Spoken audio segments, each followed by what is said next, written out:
appreciate you doing this today. Are you guys back at it now after the bye week? We are, yeah. Getting going this week. Yep. Do anything fun for your bye weeks? Yeah, we just got a little bit of family time. Got to watch my boys play in their sports, and so yeah, it's good. A little refresher. Yeah. How do you handle with the team? Because they're college kids, so you can't give them absolute freedom. But how do you guys Right. handle the So bye week? yeah, we take the Sunday after our Missouri Baptist game off, and then Monday we bring them in, watch the film, and our freshmen stay on their normal lifting schedule. And then they lift that day. And then the next day on Tuesdays, no practice, upperclassmen lift, freshmen have the day off. Obviously, everybody's going to class on Monday, Tuesday as well. And then Wednesday, we practice.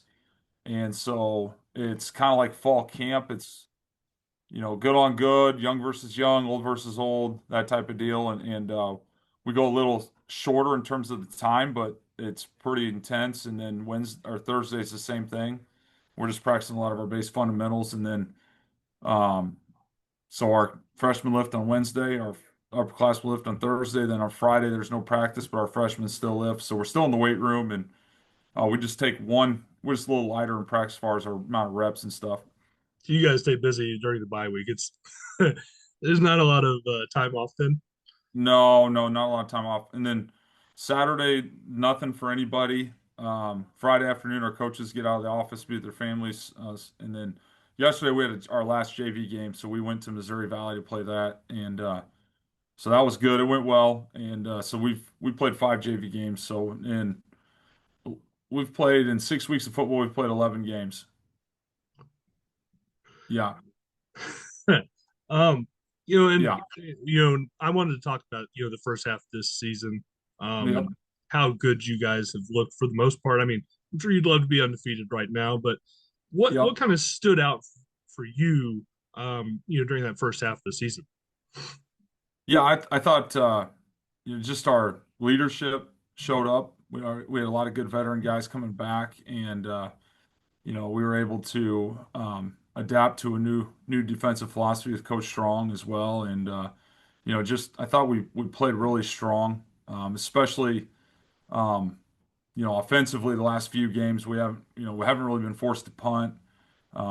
We've been able to move the ball and run it now as well as throw it, and it's been really good to see from that standpoint. The running game's gotten going. We've played a tough schedule. I thought, we put a lot of pressure on ourselves right away by playing Morningside and then going to Grandview, and I thought we handled that well. We wish we would have played a little bit better at Grandview for sure, but we learned a lot from it, and we've gotten better. We've played 4 Division I transfer quarterbacks in the first 6 games, so we've had a tall task. Defensively, we've handled it. We feel like fairly well. There's things we definitely want to improve on for sure, but I mean, just statistically, some things for you that we're doing right now. We're number 2 in the country with 9 interceptions. Our Isaiah Haston, our safety, is leading the nation in interceptions with 5. We're number 4 in passing yards, and Jackson is right at the top in terms of individual passing yards. We're number 4 in the country in scoring, averaging 47 points a game. And then we've That was had the part that kind of blew me away was you guys weren't even leading the country in scoring.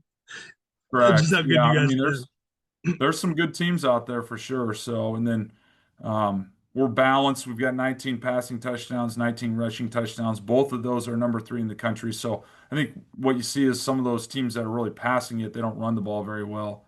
We're able to do both. Well, that's what I And wanted to ask you too. Is yeah, Jackson's been great. We talked about that a few times this year and all the records he's yeah, broken. Um, but I think it was against Baptist, if my memory serves me right. Um, you didn't really throw the ball. no, Gorgie was great, and you guys ran yeah. the ball really well. Was that intentional? Did you want to say, "Hey, let's run the ball today"? They came out and played a different defense. So they were giving up a lot of yards passing coming into the game, and they changed up their coverage, put got more guys in coverage, and we adjusted to what they were doing. And we're able to get a little bit more run heavy, and guys did a good job. Our line was ready to go that week, and it was just an adjustment we made during the game. And we said, if this is what you're going to give us, that's what we're going to take. And we did have some miscues in the passing game, but we didn't turn the ball over. So I think our first drive we punted, and then after that we scored in 8 straight possessions. Yeah. And you talked about the defense and points per game. It's you guys score so many and you're ahead by so much, but it seems like in that Morningside game and the Grandview game when you really needed them, they kind of stood up. Yeah, So could you talk about that side of the ball a little bit more and how impressed you've been with them and how much growth they have or how good they could be by the end of the regular right. season? Well, if you look at coming off of last year's team, we had to replace all our defensive linemen and three of our five secondary guys. And, I thought we've had some guys really step up. And like if you look at statistically when we played Morningside, they got yards on us, but we created turnovers, Mm-hmm. and then we got that huge stop on 3rd and 1 at the middle of the field to get the ball back to the offense, and then finish the game once we did score, and then versus Grandview, our defense really kept us in the game when we were having some mistakes offensively. Mm-hmm. We held them to 300 yards total. It was a shorter game in general. Each side of the ball only had 8 possessions, so. I thought we did a really good job in the run game versus Grandview. Where we've got to improve is on 3rd down defense right now, and that's where we got to do a better job getting off the field. That's been a general trend we've seen, but right now we're number 6 in the country in sacks with 16. We do want to see some more sacks. We're number 2 in the country with 9 interceptions. I think Isaiah Hastings playing at a really high level for us right now, and Mm-hmm. then our linebackers are playing really well too. So, and then we've got some guys coming off the edge. I think Castile from Maryville starting to show up, and then I think Cole Johnson's been playing well, and then Jason Anderson and Xavier Hernandez are two inside guys that have really stepped up for us. So, just we do think we need to get a lot better defensively, and the bye week was really good for us to hone in on what we're good at, what we need to improve at, and maybe what we need to not do anymore too. And maybe you don't have to go into details of things that you hated, but what are those things that you really want to focus and improve on over this bye week? Yeah, just in general on offense, we want to do a little bit better job taking care of the football. We want to be better with our fundamentals. We want to get our pass completion percentage up. Right now, it's not where we want it to be. We are explosive. That is one thing that we were able to do. So, but we just got to do a better job completing a higher percentage. Um, and then defensively, I think is getting off the field on 3rd down, and then doing a self scout of what are we good at to do that, and then what do we need to improve at or not call in order to do that. And then I think we still need to get some more pressure on quarterbacks, and then we just need to improve our tackling in certain situations. We need to get the ball carrier to the ground. Yeah. And I know you guys as coaches don't look too far ahead.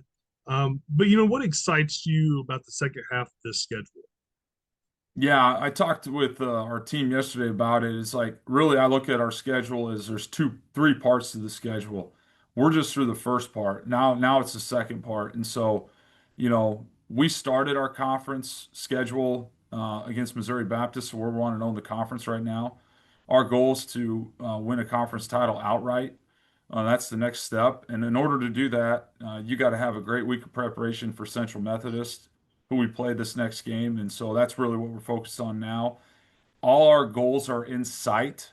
We Mm-hmm. can accomplish all our goals, and yet where we're standing at right now, we have accomplished nothing. So it's exciting because it's all in front of us, but I Mm-hmm. keep reminding the guys, hey, we haven't accomplished anything yet. And so we've got a hungry group, really good group of kids. Um, the thing I'll tell you throughout the first 6 games is we do have a resilient group of kids. We've been in some tough situations, which that's what I like about playing a hard schedule is you get put in those situations, you get to see how your group's going to respond, and we've done a nice job responding in those situations. So I think that gives us a really good shot no matter who we're playing. Yeah, and I don't know how much time you get to look at your conference and the opponents and their week to week, but how tough is this conference schedule going to be for you guys? I know, it seemed like last year, if you don't really look at it game to game, it seemed like you breezed through the regular season, but you had some close matchups, Baker, games like that. So, do you Yeah. expect another tough schedule or conference schedule this year? Yeah, you would. And I think everybody just knows each other so well because we play each other every year. And, the proximity's close. You're an hour and 20 minutes from Baker, you're an hour and 20 minutes from MNU, and our three schools have won two consecutive conference titles, three-way ties. And so, yeah, we got a lot of respect for those guys, and we know they're coming at the end of our schedule. And so there's definitely some really good opponents left on our schedule. Yeah, and I want to go back just for a second to last year's run. And I know you got some new guys in place, but a lot of these guys helped along the way. How good was that experience for this team? Not so much as, hey, let's look to another into another national title game or whatever, but as far as gaining that experience of a long season, and what it takes to win. Yeah, I think it was a great experience. If you look at how it all set up, we went on the road, and the first place we went to was Texas Wesleyan, which is now the host site of the national championship.